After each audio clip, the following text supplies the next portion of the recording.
Parlons de construction en RDC, parlons de construction en Afrique. Est-ce que c'est une bonne chose de faire construire soi-même ou de faire construire en terre cuite ou en parpaing? C'est de ça qu'il s'agit dans cette vidéo.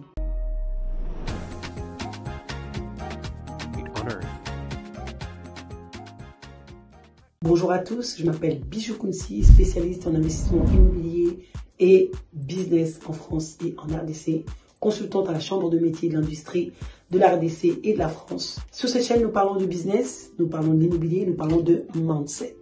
Parce que sans le mental, il est impossible de faire émerger ce beau continent d'Afrique et ce beau pays, le Congo. Comme vous le savez, je vous accompagne dans la mise en place de votre stratégie en immobilier et en investissement. Aussi bien dans toutes les stratégies que vous souhaitez, la location, sous-location, vente, etc. Aussi bien la mise en place d'une maison, d'accompagnement de documents administratifs, cadastres, etc. Aussi bien la discussion sur comment construire. Nous avons des partenaires qu'il faut. Cette vidéo, nous allons parler de la construction parce que énormément de personnes veulent construire à distance. Et donc n'habitent pas forcément l'Afrique ni le Congo, mais ils ont déjà acheté des terres et ils veulent construire, ou ils n'ont pas de terre et ils veulent construire. Donc comment faire quand on veut acheter et on veut construire réellement de la terre, de ce qu'on doit réellement avoir, parce que avoir de l'immobilier, c'est créer un patrimoine. Avoir de l'immobilier, c'est de miser sur des valeurs sûres. Avoir de l'immobilier, c'est d'avoir des revenus stables. C'est de ça qu'il s'agit dans cette vidéo. Donc le premier point, c'est effectivement avoir son emplacement. Donc sans emplacement, on ne peut pas parler de construction, mais d'accord. Donc il faut avoir un bon emplacement stratégique, accessible, et c'est qu'il faut après savoir si c'est viabilisé ou pas. Sinon, il faut penser à des coûts de viabilisation, de forage également, par contre peut-être de photovoltaïque, ce qu'il faut au niveau énergétique pour pouvoir avoir de l'alimentation avec des panneaux solaires ou des différents groupes, etc., etc. En tout cas, il faudra mettre en place des choses qui vont permettre à ce que la maison soit autonome. Donc, il faut réfléchir à tout ça. Le deuxième point, c'est de se dire, OK, on a le terrain, soit on l'achète avec le KEZA ou d'autres partenaires de sécurité à laquelle ils peuvent vous proposer des endroits spécifiques où vous pouvez très bien faire de recherche avec eux, moyennant un mandat et effectivement des frais de recherche qui sont facturés. Mais si vous avez votre terrain, le deuxième point, c'est comment construire. Effectivement, je ne suis pas sur place, je suis de la diaspora et je ne sais pas où trouver et comment construire. Et surtout qu'en ce moment, on nous parle de l'éthique, on nous parle voilà, de tout ce qui est valeur, on nous parle de retour en Afrique, on nous parle de retour à nos valeurs, on nous parle de construction bio, entre guillemets, et voilà, des constructions qui vont nous permettre justement de pouvoir, voilà, d'être plus, on va dire, sans... vraiment être un peu mieux avec notre environnement qui est l'Afrique. Est-ce que les parpaings, la terre cuite répond mieux aux exigences de l'Afrique? Donc il y a plusieurs écoles, vous savez, la terre crue, la finition en terre crue, et vraiment des maisons responsables. C'est des maisons que depuis longtemps nos ancêtres ont toujours utilisées, que ce soit de la paille, du chaume pour quelques-uns, et dans beaucoup de cultures, notamment l'Afrique de l'Ouest, utilisent beaucoup la terre cuite. Et aujourd'hui, c'est un peu la mode, même en France, ils utilisent la terre cuite. Pourquoi? Au niveau thermique, ça a une bonne isolation, au niveau phonique, et surtout au niveau thermique, l'énergie. Ça a vraiment, quand il fait chaud dehors, dedans, il fait toujours bon. Quand il fait, de toute façon, nous, c'est plus la chaleur. Il n'y a pas une histoire de froid, à part la Sangue-Langa, qu'on appelle souvent la saison sèche. À Kinshasa, par exemple, saison où il fait un peu froid. Et donc, c'est saison où on a un peu froid. Donc, cette maison en terre cuite répond à beaucoup de problématiques et surtout à des exigences de notre pays, nos pays d'Afrique. Et donc le mieux, c'est vraiment de construire sur la terre cuite. Et donc c'est vraiment quelque chose que je trouve super important. Voilà, et puis il y a des belles maisons en terre cuite, on peut faire des belles finitions, c'est pas obligé que tout soit en briques, comme il y en a qui croient que la terre cuite.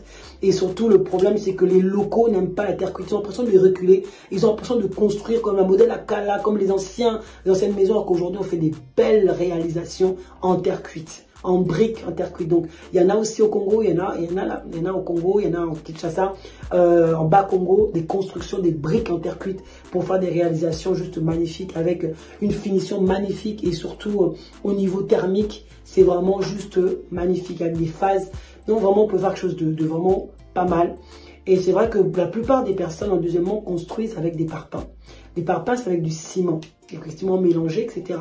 Et c'est simplement parce qu'il y a il y a une grande cimenterie à Lukala, à Kinshasa, pardon, en Bas-Congo aussi, et ailleurs, mais aujourd'hui, c'est la cimenterie, ça rapporte énormément. Et ça qui est plus sollicité, c'est ce qui est plus mis en avant, etc., etc. C'est qui se développe le plus, signe de modernité, ça fait penser à l'Occident. Donc du coup, c'est vrai que beaucoup se sont mis plus à construire avec des parpaings, parce que voilà, ça fait un peu bien, quoi. Et donc alors que à terre cuite est quand même beaucoup mieux quand on parle de construction, en termes de sécurité thermique, etc. C'est quand même mieux et ça correspond mieux aux saisons de nos pays. Et donc vraiment, ça j'encourage vraiment, si on a la possibilité de construire en terre cuite, on construit, mais on sait que beaucoup de nos maçons ou beaucoup de nos architectes du pays travaillent ont beaucoup de compétences plus sur des parpaings, sur des constructions justement en ciment, et il y en a de plus en plus. Et donc, est-ce que je dois maintenant construire moi-même, donc de faire de do you yourself, donc faire soi-même, qui est une mode, qui a été une bonne mode aussi en France, qui est aussi beaucoup appliquée en RDC. Et je me dis, il y a des avantages et des inconvénients. Le premier inconvénient, c'est vraiment, pour ceux qui ne maîtrisent pas, moi je commence à maîtriser, peut-être pas maîtriser, mais bien connaître, parce qu'à force de côtoyer ça, même en France, donc je vois à peu près, mais je ne maîtrise pas tout, et je ne maîtrise pas toute la ligne. Donc j'ai besoin des experts, j'ai besoin des personnes qui maîtrisent leur sujet. Et donc c'est de ça qu'il s'agit. Donc il y a des personnes qui ont juste un plan, et le plan n'est pas fait non plus par un architecte.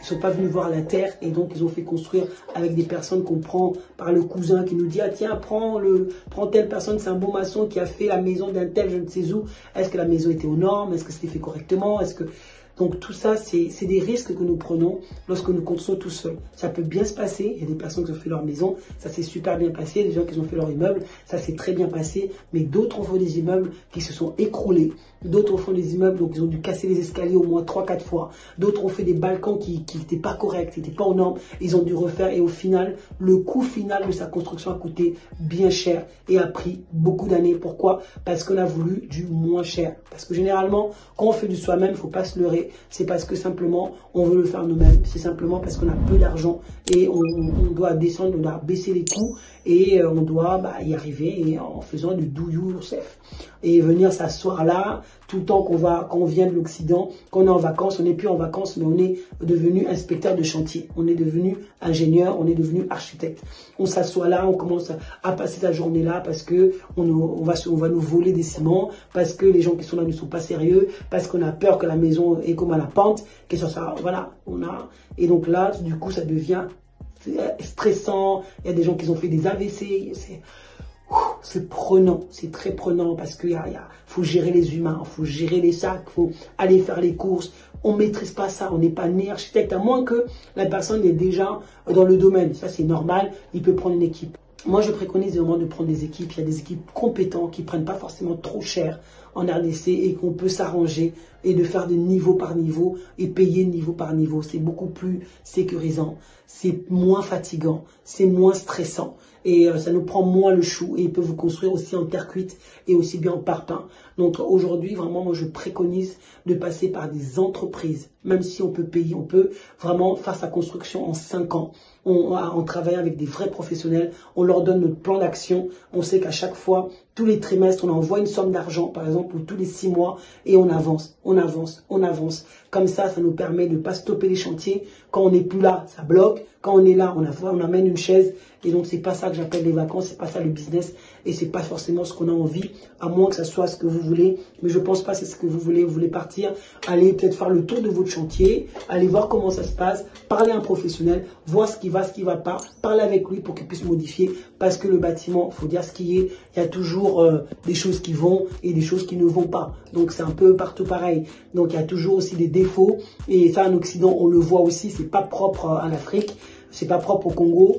Les marges d'erreur, ils sont toujours, les livraisons, on a une marge d'erreur de 20%. Donc c'est pareil. Donc on peut pas dire parce que c'est le Congo et parce que c'est cela. Choisissez bien vos partenaires, choisissez des bons cabinets, choisissez des bons architectes, et choisissez, si vous faites vous-même, choisissez des très beaux maçons qui ont déjà construit des choses que vous avez déjà vues, éprouvées, et qui ont travaillé des grands projets. Alors eux, vous pouvez les prendre, ils peuvent gérer après d'autres maçons. C'est peut-être plus sécure que de prendre... moi, j'ai vu des personnes qui ont eu des migraines parce qu'ils ont pris des gens un peu par-ci, par-là et leur a fait n'importe quoi. Ils ont dû tout casser. Enfin bref, c'est éprouvant. Donc, c'est au lieu... l'argent, c'est vrai qu'on n'a pas beaucoup d'argent, mais c'est pas pour autant qu'on doit bâcler notre projet ou on doit le confier à n'importe qui. Aujourd'hui, on peut construire pour moins cher, les stratégies, on peut savoir comment faire même petit à petit, mais pourvu que le résultat soit moins et qu'on ait moins de migraines. C'est de ça qu'il s'agit dans cette chaîne, que vous puissiez investir de manière sécurisée, mais de manière intelligente. Donc voilà la famille, j'espère que cette vidéo vous a plu. Si c'est le cas, likez-le, abonnez-vous sur cette chaîne et partagez à ceux-là qui veulent investir également. Ma belle pour la rater, c'est comme du bon vin, plus c'est vieux, plus c'est bon. Donc on a des terres à vous proposer dans le site balnéaire, site touristique, dans le site de Mwanda où il y a l'océan, il y a des lacs, il y a des rivières, il y a des prairies, il y a des coins. Il fait bon vivre, on est non loin de l'Angola, on a des frontières avec l'Angola, donc les espaces sont juste magnifiques. L'avion est déjà disponible à 1 heure de Kinshasa. Vous êtes à Mwanda, hâtez-vous, les prix commencent à grimper avec le projet de port de Banana, avec les projets de l'autoroute, les projets de train. Donc dans quelques temps ici, vous avez encore ça à des petits prix, mais dans 1 an, 2 ans, je vous dis, ça va juste exploser. Même dans 5 ans, n'en parlons pas, on parlera d'une autre histoire. Donc prenez le train en marche, Maluku, des grands projets sont réalisables. On est en train de faire des sites déjà vers l'Antsélé, vers les mausolées, on monte. Donc les sites sont en train de prendre, on est sur des secteurs, des activités qui sont à forte valeur ajoutée. À vous de prendre le train en marche et réellement être un acteur de développement du pays. Soyez acteur, soyez pour vos enfants. Tout le monde ne rentrera pas au pays, mais on peut investir, on peut sécuriser des places et on peut le faire également pour notre retraite et pour nos enfants plus tard. Je vous dis à bientôt, contactez-moi et on va parler de vos projets. À bientôt. Ciao, ciao.